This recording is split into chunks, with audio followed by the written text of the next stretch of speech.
அன்பு உறவுகள் அனைவருக்கும் வணக்கம். ஐயா, இந்த மஞ்சள் தேங்காய் வீடியோ கொடுத்துருந்தீங்க, ரொம்ப நல்லா இருக்குதுங்க ஐயா, பலன் கைக்கு மேலே கிடைச்சது அப்படின்னு ரொம்ப பேர் நமக்கு ஃபோன் பண்ணி சொன்னாங்க. இன்னும் அதை எங்களுக்கு தெளிவாக சொல்லுங்க ஐயா அப்படின்னு கேட்டிருந்தாங்க. ஏன்னா அந்த மஞ்சள் தேங்காயுடைய மகிமையைத்தான் நம்ம இந்த வீடியோவில் பார்க்க போகிறோம். அன்பு உறவுகளை, தேங்காய் அப்படின்னாலே ஒரு புனிதமானதான்.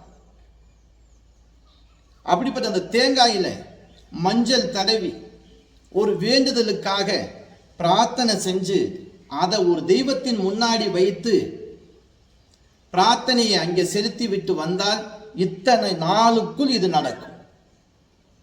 அப்படி என்னங்க இந்த தேங்காயில அவ்வளவு பெரிய மகிமை.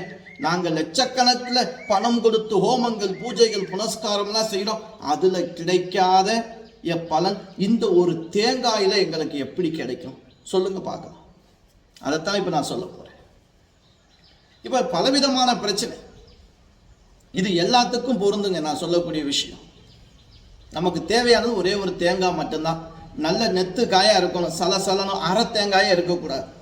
முத்துன தேங்காய்ன்னு சொல்லுவாங்க இல்லையா, தேங்காய் வெள்ளை தேங்காய் இல்லாமல் நல்லா கொஞ்சம் கருப்பு கலராக இருக்கும், நல்லா கலன்னு ஆடும், செங்கலராக இருக்கும். தண்ணி எப்பயுமே ஆட்டி பாருங்க, சலசலன்னு இருக்கணும் தண்ணியுடைய சத்தம். லேசாகவும் இருக்கக்கூடாது, தேங்காய் கொஞ்சம் வெயிட்டாகவும் இருக்கும். அப்படிப்பட்ட தேங்காயை நீங்கள் வாங்கிக்கிறீங்க, எந்த நாள் வேணுமாலும் வாங்கிக்கிறீங்க, உங்களுடைய சௌகரியம் தான். ஆனால் வளர்பிறையாக இருந்தால் ரொம்ப விசேஷம். ஏன்னா ரொம்ப அன்பு உறவுகளுக்கு அந்த வீடியோவில் நம்ம இந்த வளர்பிறை தேய்பிறைலாம் சொல்லலை. வளர்பிறைங்கிறது அமாவாசையிலிருந்து பௌர்ணமிக்குள்ள வளர்பிறை. பிரதம திதி வேணாம், அஷ்டமி நவமி வேணாம், கரிநாள் இருந்துச்சு இந்த நாள் அப்படின்னா அதுவும் வேணாம். ஏன்னா இதுல ஒரு சின்ன மாற்றம், எக்ஸ்ட்ரா ஒரு பொருளை சேர்த்து வழிபாடுக்கு நம்ம கொடுக்க போறோம். இது இன்னும் கொஞ்சம் வேகமா பலன் தரும். இப்போ உங்க வீட்டில் உங்க பிள்ளைக்கோ இல்லை மகனுக்கோ மகளுக்கோ திருமணம் ஆகாம இருக்குங்க. ரொம்ப பெத்தவங்களுக்கு பெரிய ஒரு மன வருத்தம் என்ன அப்படின்னா, என் பிள்ளைக்கு கல்யாணம் ஆகலையே, என் பிள்ளைங்களோட இருக்கிற ஃப்ரெண்ட்ஸுக்கெல்லாம் கல்யாணம் ஆயிடுச்சு, அவங்களுக்கு குழந்தை குட்டியெல்லாம் பிறந்துருச்சு, என் பிள்ளைக்கு எப்போ ஒரு கல்யாணம் ஆகி ஒரு குழந்தை நான் வாங்கி கொஞ்சம் கூடிய பாக்கியம் எனக்கு கிடைக்கும் அப்படின்னு எத்தனை இறைவனிடத்திலையும் தெய்வத்தின் வேண்டி பிரார்த்தனை செஞ்சிருப்போம், கண்ணீர் வலிச்சிருப்போம். சரி, நான் சொல்லக்கூடிய இந்த எளிமையான ஒரு விஷயத்தை நீங்க செஞ்சு பாருங்களேன். ரொம்பலாம் பணம் செலவில்லை. ஒரு தேங்காய், கொஞ்சோண்டு மஞ்சள், ஒரு கிராம்பு, இதைத்தான் நம்ம சேர்க்க போறோம். அது எப்படி சேர்க்க போறோங்கிறதா இந்த வீடியோவில் நம்ம பார்க்க போறோம். நான் செய்முறையாக செஞ்சு காட்டுவேன் எப்பயுமே. இப்போ நான் ஒரு இடத்துக்கு, ஒரு கோயிலுக்கு வந்திருக்கேன். அந்த கோவிலில் வச்சு, சிவாலயம் இது, இந்த கோவிலில் வச்சு இந்த பரிகாரத்தை சொன்னோம்னா அந்த சொல்லுக்கு ஒரு சக்தி கிடைக்கும். சிவனுடைய ஆற்றல் இங்கே நிறைஞ்சு இருக்கிறது. பழமையான கோவில், ராமநாதபுரம் மாவட்டத்தில். இந்த கோவிலுக்குள்ள இன்னைக்கு தான் முதல் முறையாக நான் வந்திருக்கேன். அம்பாளுக்கு அலங்காரம் பண்ண அந்த அருளோடு, அந்த அனுக்கிரகத்தோடு இந்த வீடியோவை நான் உங்களுக்காக பதிவிடுகிறேன். அப்போ உங்களுக்கு ஒரு குழந்தை பேருக்காகவும் சரி, தொழிலுங்க, பதிஷ்ட தொழில் இல்லை, தொழிலில் வளர்ச்சி இல்லை, லாபம் இல்லை, உடல் சம்பந்தப்பட்ட நோவுகள், பிரச்சனைகள், மனக்கவலைகள், குழந்தைகளுடைய படிப்பு, குழந்தைகளுடைய ஆரோக்கியம், பயணம், எதுவாக இருந்தாலும் சரி, பண பிரச்சனையா, கொடுத்த பணம் வரணுமா, யார் மூலியாவது நமக்கு வேலை நடக்கணுமா, எதுவாக இருந்தாலும் சரி, அந்த தேங்காயை முதல் நாள் நீங்க வாங்கிருங்க. முதல் நாள் வாங்கி இரவு நேரத்தில் உங்க வீட்டில் தான் அந்த தேங்காய் இருக்கணும். இரவு நேரத்தில் மாலை 5 மணிலேருந்து 8 மணிக்குள்ளாக அந்த தேங்காய் என்ன செய்யுங்க, இந்த முறை நீங்க குடும்பியை பிக்க வேணாம், குடும்பியோட அந்த தேங்காய் இருக்கட்டும். தேங்காயை சுற்றி நல்லா மஞ்சள் தடவிக்கிறதுங்க. ஏன்னா போன முறையெல்லாம் ஃபுல்லாக மஞ்சள் தடவி குடும்பி போச்சுன்னா கோயிலுக்கு கொண்டு போனாலே அங்கே உள்ள அர்ச்சகர் பூசாரெல்லாம் ஐயோ இது என்னத்தை கொண்டு வந்திருக்கீங்க, ஏன்னா இப்போல்லாம் பயந்தானே, ஏதாவது மாந்திரிகத்தை பண்ணி கொண்டு வந்து வச்சுட்டா போச்சே, ஏன்னா அப்படிதான் செய்கிறாங்க. நல்லது செய்ய போனாலும் தப்பாயிடுது.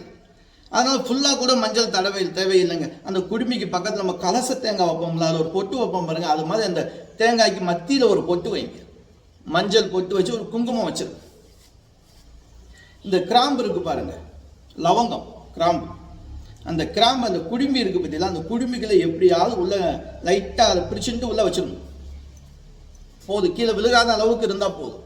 ஏன்னா குடும்பி கொஞ்சம் கனமாக இருக்கும்போது நிறைய உள்ளே போயிடும், அந்த கிராம்பு உள்ளே இருக்கும். அப்போ உங்களுடைய பூஜை அறையில் விளக்கேற்றி வச்சு முதல் நாள் இரவு தான் நான் சொல்கிறேன். மாலையில் 5 மணிலேருந்து இரவு 8 மணிக்குள்ளே நீங்கள் பண்ணணும்.